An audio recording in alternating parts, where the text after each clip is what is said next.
The crystal chandeliers cast golden light across the private dining room at Vittorio, one of Manhattan's most exclusive Italian restaurants.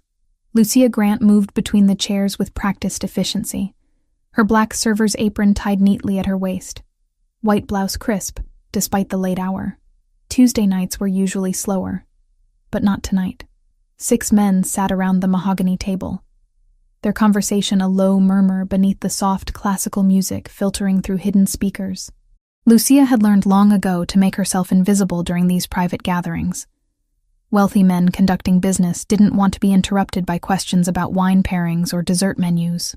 She placed a fresh bottle of Barolo on the table, careful not to let the glass clink against the surface. The man at the head of the table didn't look up, his attention fixed on the leather portfolio spread before him. Alexander Bellini. Even if the manager hadn't briefed the staff with hushed urgency about tonight's guest, Lucia would have recognized power when she saw it. He wore a charcoal suit that probably cost more than she made in 6 months, tailored so perfectly it seemed molded to his frame. Dark hair swept back from a face that belonged on old Italian statues, all sharp angles and commanding presence. His eyes, a deep brown that caught the light when he shifted, scanned documents with the kind of focus that made everything else in the room fade into background noise. "The terms are acceptable," one of the other men said in English, his accent vaguely European. $80 million for exclusive import rights across the eastern seaboard. Your family will handle distribution through existing channels. Lucia refilled water glasses, her movements mechanical. She'd served hundreds of business dinners in her 3 years at Vittorio. This one looked no different from the others, just men in expensive suits making deals that would never touch her world. "The vineyard contracts are here," another man added, sliding papers across the table. "Signed by the producers in Tuscany. Everything is legitimate." Alexander leaned back in his chair, fingers steepled beneath his chin. "My attorney will review before I sign anything. Standard procedure." The man who'd spoken first laughed, the sound too loud for the elegant room. Of course. We expect nothing less from the Bellini family. Your reputation for thoroughness is well known." Lucia moved toward the far end of the table to collect empty plates. 2 men sat slightly apart from the main conversation, their heads bent close together. They spoke quietly, words tumbling out in rapid syllables that made Lucia's hands still for just a fraction of a second.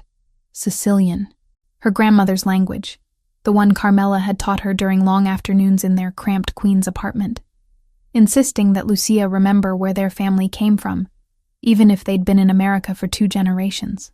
"Tuesday is perfect," one of the men murmured, his Sicilian flowing with an accent that didn't quite match the regional dialect. "The explosives are already positioned at the port. When Bellini signs and moves his operation to the new warehouse location, we detonate. The cartel takes the territory while he's dealing with the chaos." Lucia's heart slammed against her ribs. She kept her face blank, years of service industry training allowing her to maintain the neutral expression of someone who understood nothing. Her hands continued their work, stacking plates with steady movements that betrayed none of the ice spreading through her veins. "The Colombians confirmed?" the second man asked, also in Sicilian, though his accent carried hints of something else beneath it. "Mexican, maybe." The realization made her stomach turn. "Yes. Once Bellini is eliminated, Sinaloa controls everything from Baltimore to Boston. The contract signing is just theater. He won't leave this building alive if the signature doesn't come through tonight." Lucia's mind raced. These weren't Italian businessmen. They were cartel members posing as legitimate wine importers, and Alexander Bellini had no idea he was walking into a trap. She glanced at him across the table. He was reviewing another document, a gold pen poised over the signature line. His second in command, a broad-shouldered man who'd been introduced as Joseph, stood near the door with the kind of stillness that suggested military training. 2 other security personnel flanked the room's entrance, alert but not alarmed. No one else had noticed the conversation in Sicilian. Why would they? It was a dead language to most people, especially in a city like New York where a dozen languages mixed on every street corner. Lucia picked up her tray of dishes and turned toward the kitchen, her pulse thundering in her ears. She could walk away, pretend she'd heard nothing. She was a waitress, not a hero. Whatever war these men were waging had nothing to do with her. But if she stayed silent, Alexander Bellini would die tonight. Maybe others too, if the explosives at the port were real. Her grandmother's voice echoed in her memory, words spoken during one of their last conversations before Carmela passed away 3 years ago. We don't turn away from people in danger, Lucia. Our family survived because strangers showed courage when it mattered. You carry that same blood. Lucia set the tray down on the service cart near the wall and picked up the wine bottle she'd opened earlier. Her hands trembled slightly as she approached Alexander's chair, the weight of what she was about to do settling over her like a physical presence. "Excuse me, sir," she said quietly, her voice steady despite the adrenaline coursing through her. "May I refresh your glass?" Alexander glanced up, his dark eyes meeting hers for the first time that evening. Something in his gaze shifted, a flicker of attention that suggested he actually saw her rather than just acknowledging her presence. "Please," he said.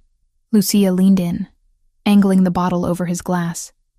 Her mouth was close to his ear, close enough that her whisper would carry to him alone. She switched to Sicilian, the words flowing with the same fluency her grandmother had drilled into her since childhood. "It's a trap. Don't sign anything. They're planning to kill you tonight." Alexander went absolutely still. Thepin in his hand stopped moving. The small muscle in his jaw flexed once, the only visible reaction to her words. His eyes cut to her face, searching, analyzing. Lucia straightened, moving the bottle away as if she'd simply poured his wine. Her heart hammered so violently she was certain everyone in the room could hear it. For 3 seconds that felt like hours. Nothing happened. Then Alexander set down his pen with deliberate care and pushed back from the table slightly, his posture shifting from relaxed businessman to something far more dangerous. "Gentlemen," he said, his voice carrying the kind of quiet authority that made everyone stop talking immediately. "I've reconsidered. This deal moves too fast for my comfort. We'll postpone the signing until my team completes a full audit of your operations." The man who'd presented the contracts stiffened. "Mr. Bellini, we've been negotiating for months. Everything is in order. Then you won't mind waiting another week while I verify that." Alexander's tone allowed no argument. His eyes flicked to the 2 men who'd been speaking in Sicilian, and Lucia saw the exact moment those men realized something had gone wrong. One of them reached inside his jacket. "Joseph," Alexander said calmly. The security chief moved like water, fluid and impossibly fast. He had the reaching man's arm twisted behind his back before the weapon cleared leather, driving him face first into the mahogany table with enough force to rattle the wine glasses. Chaos erupted. The second Sicilian-speaking man lunged toward Alexander, but 2 more security personnel materialized from positions Lucia hadn't even noticed, intercepting him mid-stride. Chairs crashed backward. One of the other businessmen shouted something in Spanish, confirming Lucia's suspicions about the cartel connection. Alexander remained seated, utterly composed, as his people subdued the attackers with professional efficiency. Within 90 seconds, all 5 supposed businessmen were on their knees, hands secured behind their backs with zip ties that Joseph produced from somewhere inside his jacket. "Clear the weapon," Alexander ordered, his eyes never leaving the men on the floor. "Check them all." Joseph and his team found 4 handguns, 2 knives, and what looked like a phone detonator on the man who'd spoken about explosives. Alexander examined each item as it was placed on the table in front of him, his expression carved from stone. Lucia had backed against the wall during the commotion, her tray forgotten on the service cart. She pressed her palms flat against the cool plaster, trying to steady her breathing. Alexander's gaze found her across the room. He stood in one fluid movement and crossed the distance between them in 3 strides. Up close, he was taller than she'd realized, easily 6'2" or 6'3". The air around him seemed to vibrate with controlled violence barely held in check. "What's your name?" he asked, his Sicilian carrying the authentic Palermo accent of someone who'd grown up speaking it. "Lucia," she managed. "Lucia Grant. You speak Sicilian." It wasn't a question, but she nodded anyway. "My grandmother taught me. She was from a village near Palermo. And you understood what they said?" "Yes." Her voice came out steadier now. "They're not wine importers. They're cartel. Sinaloa, I think, based on the accent underneath the Sicilian." They mentioned explosives at the port and taking territory after you signed the contract. This was supposed to be an ambush. Alexander studied her face with an intensity that made her feel exposed, as if he could see past her server's uniform to every secret she'd ever kept. You could have stayed silent, pretended you heard nothing. I could have, Lucia agreed. Her grandmother's face flashed through her mind again. But I didn't. Something shifted in Alexander's expression, not quite a smile, but a softening around his eyes that suggested approval. He turned to Joseph, switching back to English. Get Marco on the phone. Tell him to check the new warehouse at the port. If there are explosives, I want them found and disarmed within the hour. On it, boss. Joseph already had his phone out, stepping away to make the call. Alexander returned his attention to the men on the floor. Sinaloa cartel. Interesting choice, gentlemen. You're a long way from Mexico. The man who'd led the negotiations spat blood onto the hardwood floor. You're already dead, Bellini. This territory belongs to us now. You just don't know it yet. I disagree. Alexander's voice remained conversational, almost pleasant. But we'll have plenty of time to discuss your mistakes. Joseph, call our friends at the precinct. Tell them we have a gift for them. Multiple weapons charges, conspiracy to commit murder, attempted fraud. That should keep them occupied while we have a longer conversation about their employers.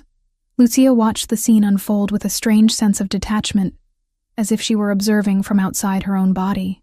10 minutes ago, she'd been a waitress worried about whether Table 7 needed more bread.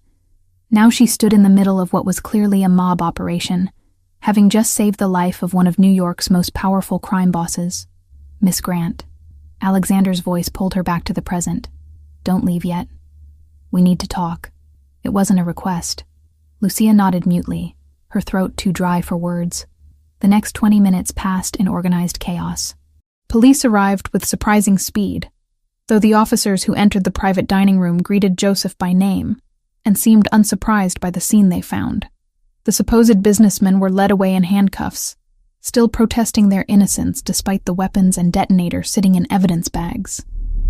Through it all, Alexander orchestrated everything from his position at the table, making calls on a slim black phone, issuing quiet orders that were followed without question. Lucia remained where he'd told her to stay, watching this man command an invisible empire with nothing more than tone and presence. Finally, Joseph returned from the hallway, where he'd been coordinating with someone on his phone. Marco found them, boss. 3 devices positioned throughout the new warehouse, just like she said. Bomb squad is handling it now, but Marco estimates they had enough explosives to level the entire building and take out half the block. Alexander's jaw tightened, the only visible reaction to the news that he'd been hours away from a catastrophic attack. His eyes found Lucia again, and this time she saw something she hadn't expected in those dark depths. Gratitude. And beneath it, a spark of interest that had nothing to do with business. Clear the room, he told Joseph. Everyone out except Miss Grant. The security team filed out efficiently, closing the heavy wooden door behind them with a soft click. Suddenly, the private dining room felt much smaller, the air between Lucia and Alexander charged with an energy she couldn't quite name. He gestured to one of the chairs at the table. Sit, please. Lucia crossed the room on legs that felt disconnected from her body and lowered herself into the chair, acutely aware of how out of place she looked in her server's uniform surrounded by the wreckage of the interrupted business deal. Alexander took the seat beside her rather than across the table, close enough that she could smell his cologne, something expensive and understated with notes of sandalwood and citrus.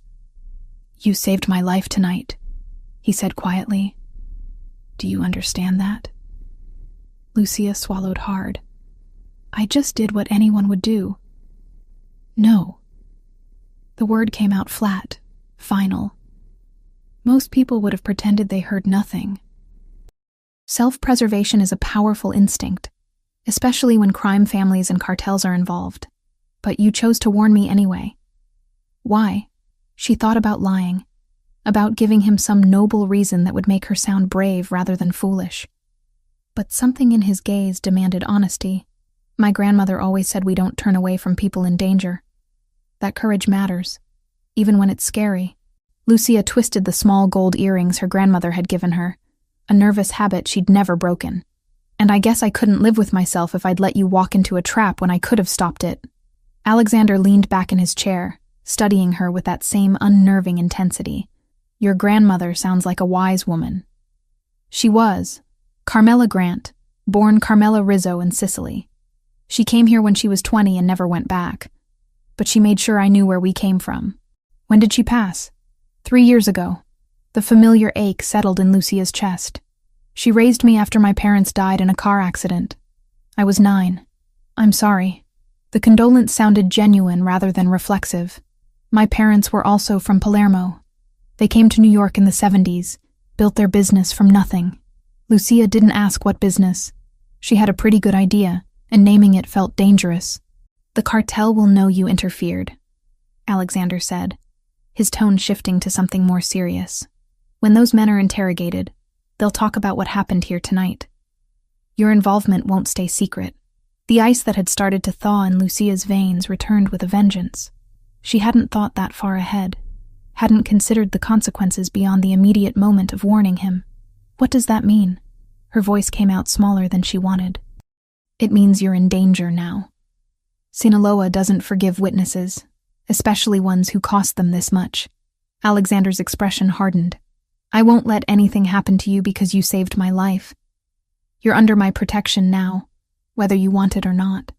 Lucia's first instinct was to argue, to insist she could take care of herself the way she always had, but the certainty in his voice, the absolute conviction that he could keep her safe, made the protest die in her throat. I don't even know you, she whispered. No, Alexander agreed. But after tonight, that's going to change. Lucia barely slept that night. She'd gone home to her studio apartment in Astoria around 2 a.m, escorted by 2 of Alexander's men who insisted on checking every corner of her building before letting her climb the stairs alone. They stayed in a black sedan across the street, windows tinted, exhaust pipe releasing steady clouds into the cold air.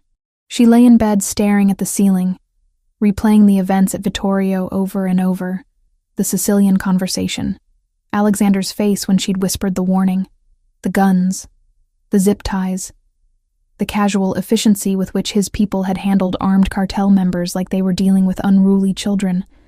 What had she gotten herself into?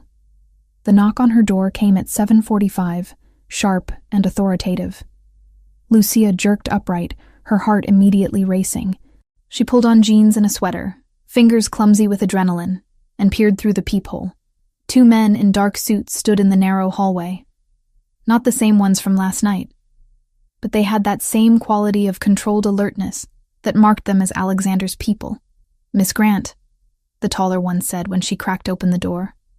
Mr. Bellini requests your presence. We're here to escort you.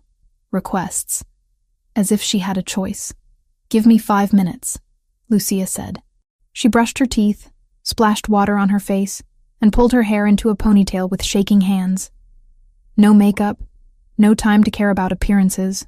She grabbed her phone, her keys, and the small purse that held her license and the $63 currently in her checking account.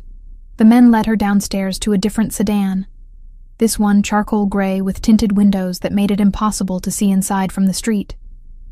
Lucia slid into the back seat, the leather cold even through her jeans. They drove in silence.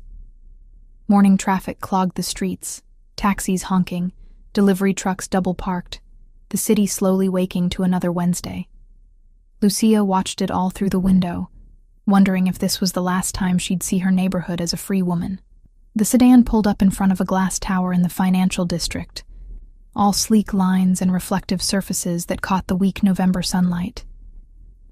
The men escorted her through a lobby filled with marble and modern art, past security guards who nodded recognition, into an elevator that required a key card to access the top floors. Lucia's stomach dropped as they ascended. 42 floors, according to the digital display. The doors opened onto a reception area that looked like something from an architecture magazine, minimalist furniture, floor-to-ceiling windows, abstract paintings that probably cost more than her car. A woman in her 30s with sharp eyes and an expensive suit looked up from behind a glass desk. Miss Grant, Mr. Bellini is expecting you. She was led down a hallway lined with closed doors, past what looked like conference rooms and executive offices, to a corner suite at the end. One of the escorts knocked twice and opened the door without waiting for a response.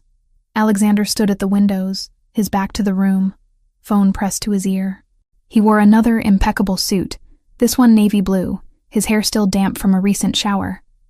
The office was massive, easily twice the size of Lucia's entire apartment, dominated by a desk that looked carved from a single piece of dark wood. "I don't care what it costs," Alexander said into the phone, his tone flat and final. "I want every port facility checked by tonight. If you find anything else, you call me immediately." He ended the call and turned. His eyes found Lucia immediately, sweeping over her casual clothes and bare face with an assessment that felt both thorough and strangely non-judgmental. "Sit," he said, gesturing to one of the leather chairs facing his desk. Lucia sat. The escorts left, closing the door behind them with a quiet click that felt ominous. Alexander moved around his desk but didn't sit. He leaned against the front edge, arms crossed, studying her with the same intensity he'd shown last night. "How much do you know about the Sinaloa cartel?" he asked without preamble. "Only what I see on the news. Drugs, violence, Mexico." Lucia's voice came out steadier than she felt. "Why?" "Because they put a price on your head last night." The words hit like a physical blow. Lucia gripped the arms of the chair, her knuckles going white. "What?" "The men we arrested talked. They always do, eventually." Alexander's expression remained neutral, but something in his eyes suggested anger beneath the calm surface. "They reported back to their handlers before the police took them. Your description, your name from the restaurant's employee records, everything. Sinaloa doesn't forgive witnesses, especially ones who cost them an $80 million operation and a foothold in New York." Lucia's mouth went dry. "I'm just a waitress. I don't know anything else about their operation. I can't hurt them. You already did. And in their world, that's enough." Alexander's jaw tightened. "I'm not telling you this to scare you, though you should be scared. I'm telling you because you need to understand the situation. These people will find you. It's not a question of if, but when. You have maybe 24 hours before they locate you, and when they do, they won't be interested in conversation." Panic clawed up Lucia's throat. She forced it down, forced herself to think. "Then I'll leave, disappear. I can be on a bus to somewhere by this afternoon." "Where?" Alexander's question was gentle, but pointed. "You have family somewhere? Friends in another state who can hide you?" Lucia stopped. She had no one. Carmela had been her only family, and the friends she'd made over the years were casual acquaintances at best. People she'd shared shifts with but never let get close. "I'll figure it out." "You won't have time to figure it out." Alexander straightened, his full height suddenly imposing in the quiet office. "But I can protect you. I have resources, safe locations, people who can keep you alive while we handle the cartel problem." "Why would you do that?" The question burst out before Lucia could stop it. "You don't owe me anything. I just did what anyone should do. But most people wouldn't have." Alexander moved closer, stopping a few feet from her chair. "You saved my life, Miss Grant. In my world, that creates a debt. More than that, you're in danger specifically because you helped me. I don't let people suffer for loyalty, especially not someone like you. Someone like me," Lucia repeated, almost laughing. "A waitress who speaks Sicilian? Someone brave enough to speak up when it mattered." His gaze held hers. "That's rare, valuable, and I protect what's valuable." The way he said valuable made something flutter in Lucia's chest, a sensation she firmly pushed aside. This wasn't about attraction or interest. This was about survival. "What does protection mean exactly?" she asked. "A secure location where the cartel can't reach you. Security personnel to ensure your safety. Time for my people to handle the threat permanently." Alexander returned to his desk, pulling a manila folder from the top drawer. "I'm offering you a choice. You can accept my help, or I can arrange for you to leave the country. New identity, passage to Italy, enough money to start over somewhere Sinaloa won't look." He slid the folder across the desk.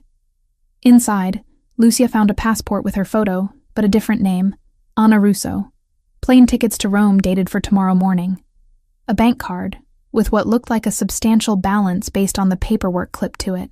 "You made these overnight?" she asked, stunned. I have people who handle such things. Alexander's tone suggested this wasn't unusual for him. The passport will pass any inspection. The money is clean, untraceable. You could be in Italy by tomorrow afternoon, completely off their radar. Lucia stared at the documents, her mind spinning. A new life. A fresh start in the country her grandmother had left behind. Free from danger. Free from the cartel. Free from everything she'd built here. No, she heard herself say. Alexander's eyebrows rose slightly. No? No. Lucia pushed the folder back across the desk. I'm not running away from my life because some criminals are mad I interfered with their plan. I've worked for everything I have here. It's not much, but it's mine. I'm not giving that up. For a long moment, Alexander simply looked at her. Then something that might have been respect flickered across his face. You understand they will try to kill you. I understand you said you could protect me. Lucia met his gaze directly. So protect me. But I'm not leaving New York. Alexander leaned back in his chair, a small smile tugging at the corner of his mouth. You're either very brave or very foolish. Maybe both. Lucia managed a shaky smile of her own. My grandmother would probably say I inherited her stubborn streak. Tell me about her. The request surprised Lucia. We have time, and I'd like to know more about the woman who taught you to speak like you're from Palermo. So Lucia told him. About Carmela Rizzo, who'd left Sicily at 20 with nothing but a suitcase and determination. Who'd married young, lost her husband to a construction accident, and raised 3 children while working 2 jobs. Who'd taken in her orphaned granddaughter without hesitation and made sure Lucia never forgot where their family came from. She died 3 years ago. Lucia finished, twisting the gold earrings. Heart attack. She was 71. I found her in her chair, knitting needles still in her hands.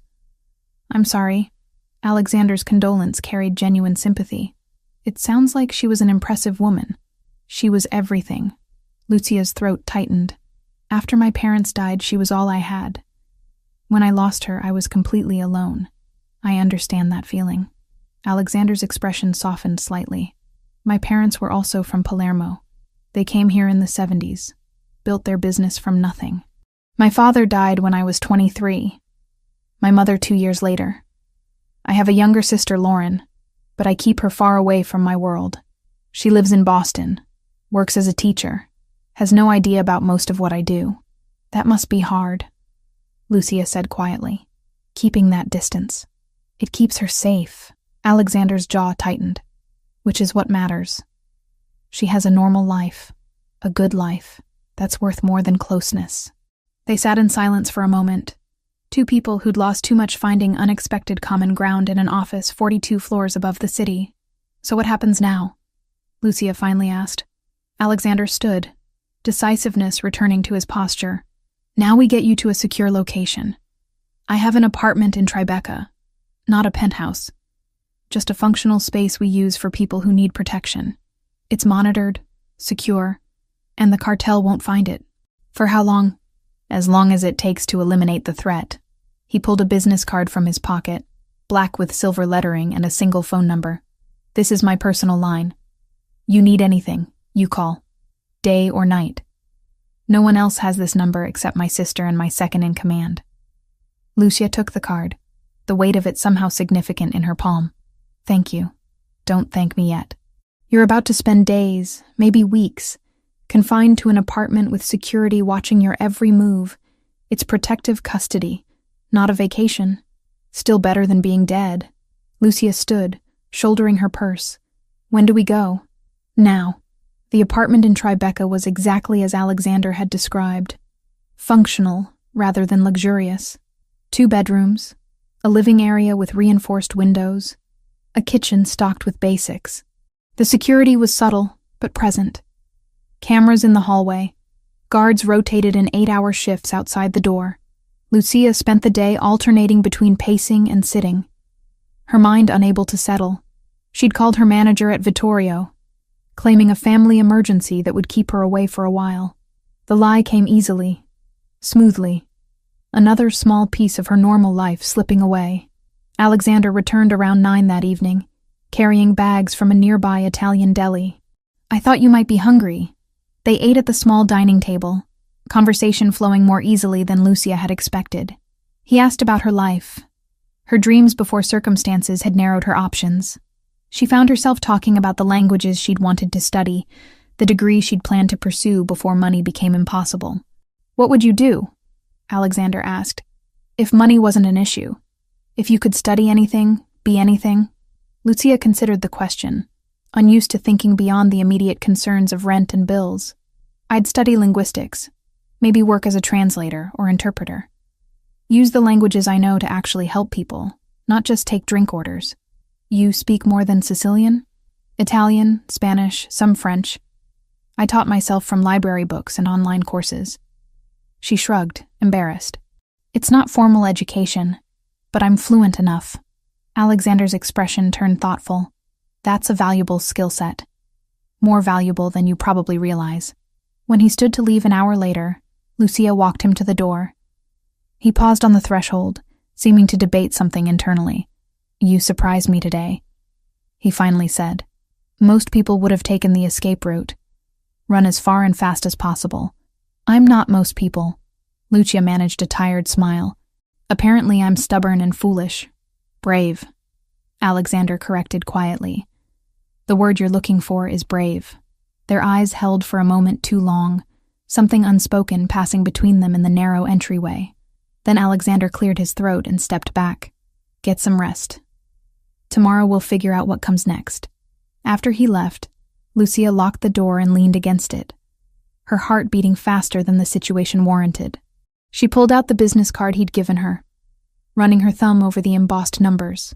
Alexander Bellini, crime boss, dangerous man, her only protection against people who wanted her dead.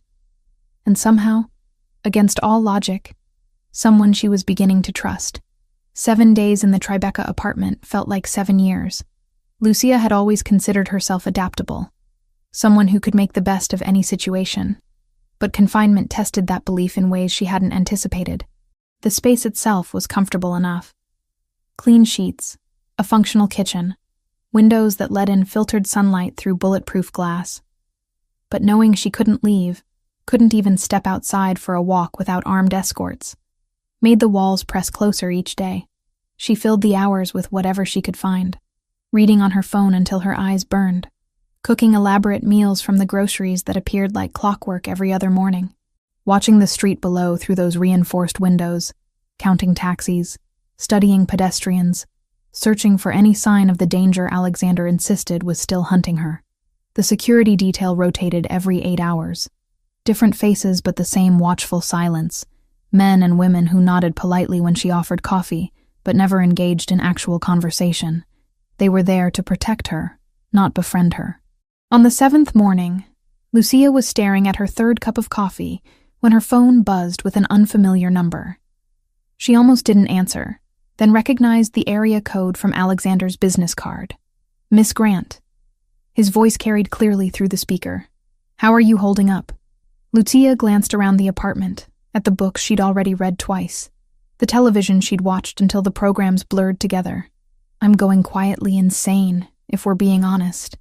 But I'm alive, so there's that." A low chuckle reached her ear. "Fair assessment.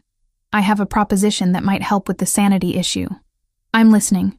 My people confirmed continued cartel activity in the city. They're looking for you, which means you need to stay protected. But you don't need to stay idle." He paused. "I have several meetings scheduled this week with Italian suppliers, legitimate business contacts for the import company. I need a translator who understands not just the language but the cultural context. Someone who can read between the lines." Lucia's pulse quickened. "You want me to work for you? I want to put your skills to use while you're under my protection. The meetings will be in secure locations. You'll have security the entire time. And it gives you something productive to do, besides count ceiling tiles." "What kind of meetings?" "Olive oil importers from Tuscany today. Wine distributors from Piedmont on Thursday. All legitimate operations. Nothing that would put you in danger beyond what already exists." His tone shifted slightly. "This isn't charity, Lucia. I genuinely need someone with your language abilities. Most translators I hire are competent, but they miss nuances. You wouldn't. The use of her first name sent an unexpected warmth through her chest. She pushed it aside, focusing on the practical aspects. Where would these meetings happen? My office, conference rooms in neutral buildings, a few restaurant locations I control. You'd never be exposed or vulnerable. And you'd be compensated properly, not as a favor, but as an employee.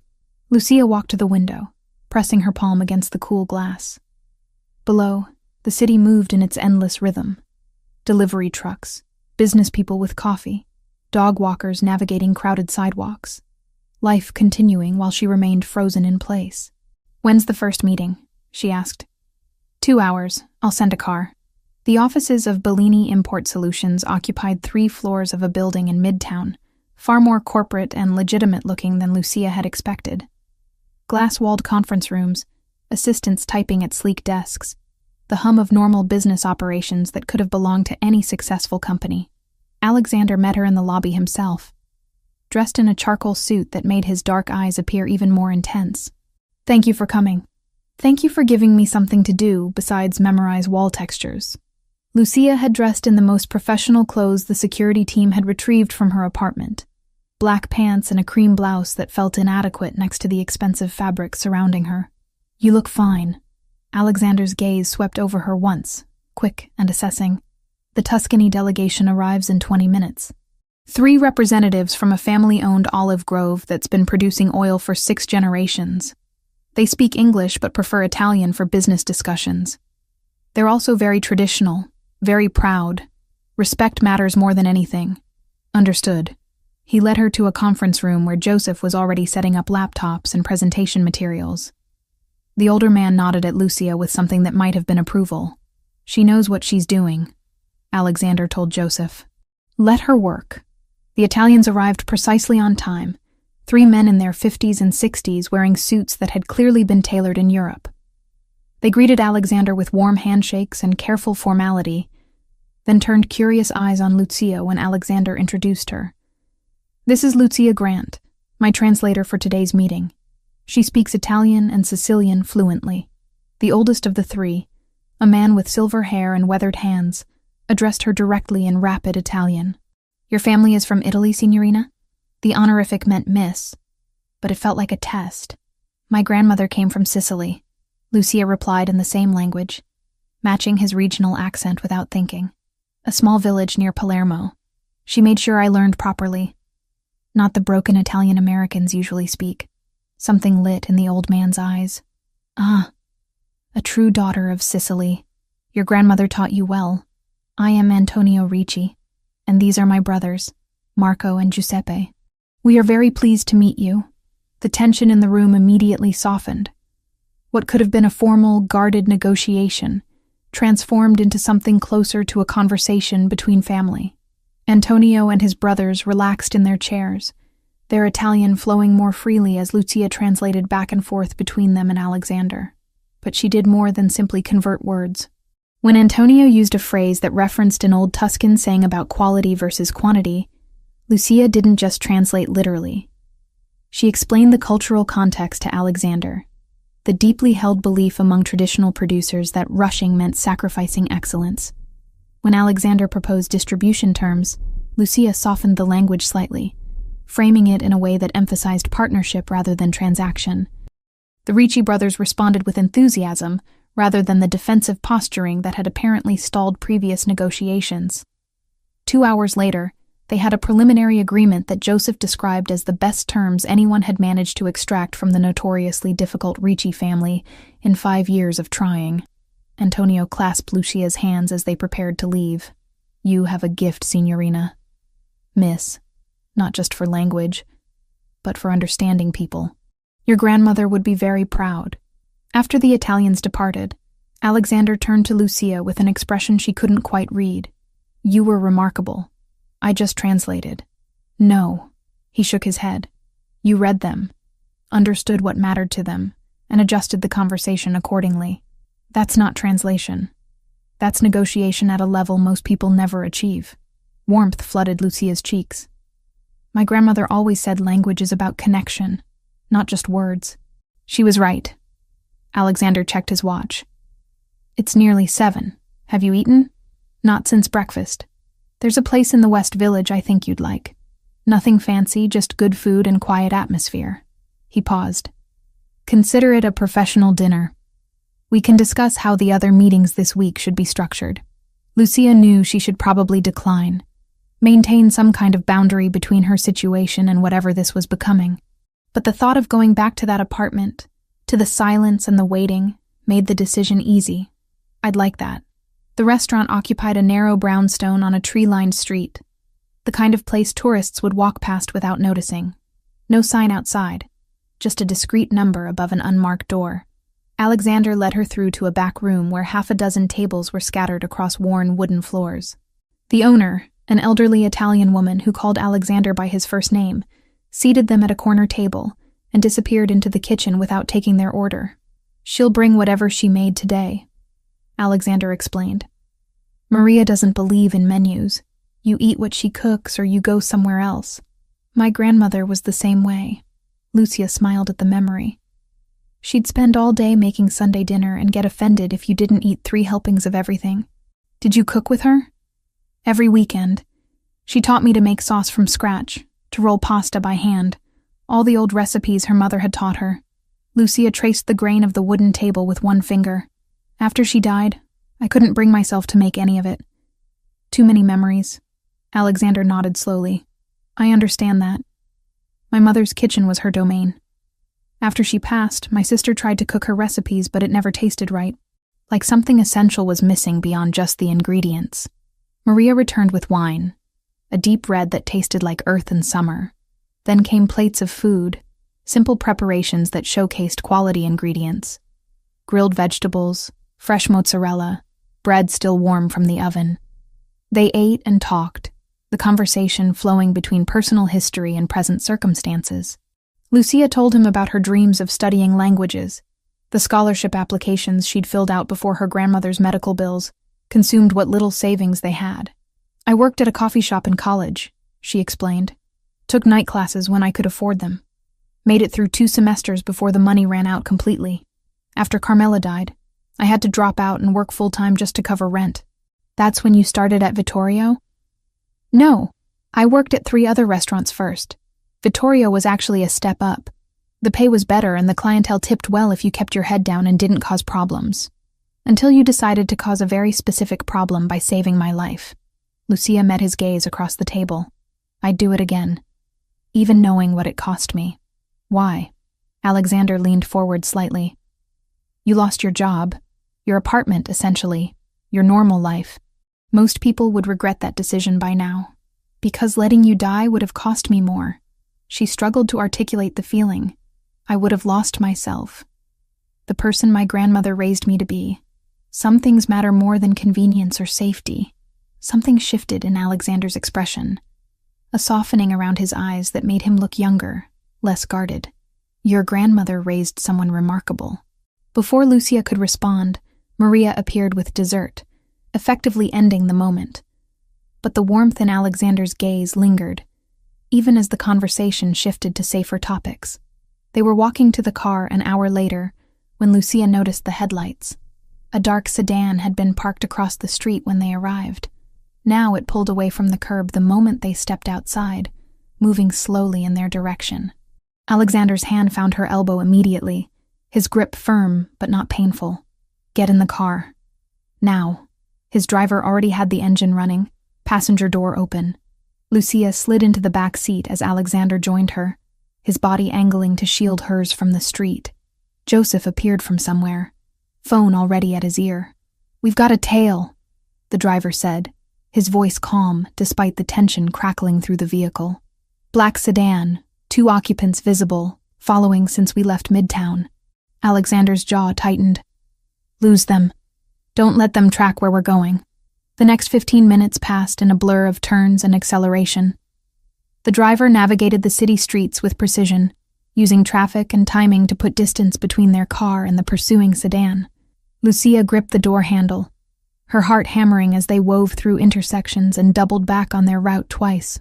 Finally, after a series of turns that left Lucia completely disoriented, the driver spoke again. Clear. They lost us near Union Square. But Alexander didn't relax. They know she's mobile now. They'll be watching, waiting for another opportunity. He turned to Lucia, his expression grim. The Tribeca apartment isn't safe enough anymore. They're actively hunting, which means we need better security. Where then? I have a property in Greenwich, Connecticut. About 45 minutes from the city, gated, monitored, much harder to approach without being detected. He pulled out his phone, already typing. We go there tonight. You pack whatever you need from the apartment, and we leave within the hour. Lucia wanted to argue, to insist this was too much, that she didn't want to be more in his debt than she already was. But the memory of those headlights, the deliberate way that Sedan had followed them, silenced the protests. Okay, she said quietly. Alexander's hand found hers in the darkness of the back seat, his fingers warm and steady. I meant what I said. I won't let them hurt you. Lucia believed him. That should have frightened her more than the cartel did, this growing trust in a man whose world was built on violence and power. But sitting in that car, his hand wrapped around hers, she couldn't bring herself to care about the logic of it. She was safe. For now, that was enough to hold on to. 3 weeks in Greenwich felt like stepping into a different world. The property sat at the end of a private road, surrounded by mature trees that created a natural barrier from curious neighbors. The house itself was understated for someone of Alexander's means, a colonial-style home with cream-colored siding and black shutters, gardens that had been professionally maintained, but not ostentatiously designed. Lucia had expected something more fortress-like, all surveillance equipment and armed guards patrolling the perimeter. Instead, the security was subtle. Cameras hidden in landscaping, sensors embedded in the driveway, a team that rotated through a converted carriage house at the edge of the property, present but not intrusive. Her bedroom occupied the second floor, overlooking the back garden where late autumn had painted the remaining leaves in shades of rust and gold. The furniture was simple but well made, the kind of pieces designed for comfort rather than display. Someone had stocked the closet with clothes in her size. Casual items that suggested whoever did the shopping understood she wasn't the designer label type. The first few days, Lucia barely saw Alexander. He commuted to the city for meetings, returning late in the evenings to disappear into his home office. She spent the time exploring the house, reading from the surprisingly extensive library, teaching herself to use the professional-grade espresso machine in the kitchen. On the fourth morning, she found Alexander already in the kitchen when she came downstairs. He stood at the counter in jeans and a navy sweater, the most casual she'd seen him, reading something on his tablet while coffee brewed. "Morning," he said without looking up. "I'm working from home today. Hope that doesn't bother you. It's your house." Lucia moved to pour herself coffee from the pot he'd already made. "I'm the intruder here. You're a guest under my protection. Not the same thing." He finally glanced up, his gaze lingering on her for a moment before returning to the tablet. "Joseph is sending over contracts from 2 potential suppliers in Rome. I'll need your assessment of the language. Make sure nothing's buried in the translations we received. You want me to work on them today?" "If you're willing." The office has a second desk and better internet than the rest of the house. So began a routine that evolved naturally over the following weeks. Mornings in the kitchen, Alexander making coffee while Lucia prepared breakfast. Conversations about everything from politics to childhood memories flowing easily in the quiet hours before the day's demands took over. Days spent working in his home office, Lucia at the second desk he'd cleared for her, translating contracts and correspondence while Alexander handled the legitimate and less legitimate aspects of his business. She discovered she had a talent for the work beyond just language skills. Reading contracts revealed patterns, connections between suppliers and distributors that told stories about relationships and power dynamics. She'd point out clauses that seemed innocuous but could be leveraged, terms that looked favorable but contained hidden costs. "You should have studied business along with languages," Alexander commented one afternoon, reviewing her notes on a particularly complex wine distribution agreement. "You have an instinct for it. My grandmother used to say I noticed what people didn't say more than what they did." Lucia stretched in her chair, her back tight from hours at the computer. "Same skill, just applied differently. It's valuable. More valuable than you probably realize." He closed the laptop and stood. "Walk with me. I need to clear my head and you've been staring at screens all day." The garden paths wound through what had probably once been formal landscaping, but had softened with time into something more natural. They walked in comfortable silence. The November air crisp, but not yet bitter, leaves crunching underfoot. "Tell me something," Alexander said eventually. "What would you be doing right now if none of this had happened? If you were still working at Vittorio, living your normal life?" Lucia considered the question. "Probably getting ready for a dinner shift. Checking my bank account to see if I could afford new shoes since mine have holes in the soles. Planning how to stretch my grocery budget for another week. That's existence, not living." It was my existence. My life. She bent to pick up a particularly vibrant red leaf, twirling it between her fingers. I didn't hate it. It wasn't what I dreamed of. But I was independent, taking care of myself. That mattered. And now? Now I'm in a beautiful house, doing work I actually enjoy. But I can't leave without armed guards, and I'm here because someone wants me dead. She released the leaf, watching it spiral away in the breeze. "I don't know what this is." Alexander stopped walking, turning to face her. "It's temporary. The situation with the cartel, I mean. My people are working on it. Once it's resolved, you can go back to your life if that's what you want." "Is it?" Lucia met his gaze. "What I want, I mean. Do I get a say in any of this?" "You've always had a say. I'm not keeping you prisoner." "Aren't you?" The words came out sharper than intended. "I'm grateful for the protection, truly. But let's not pretend I have real freedom here. I go where you say, when you say, with whoever you assign to watch me. My entire life is in your hands." Alexander's jaw tightened. "Because the alternative is you dead in an alley somewhere. Forgive me for prioritizing your survival over your independence. I'm not ungrateful. I just want to understand what happens when this is over.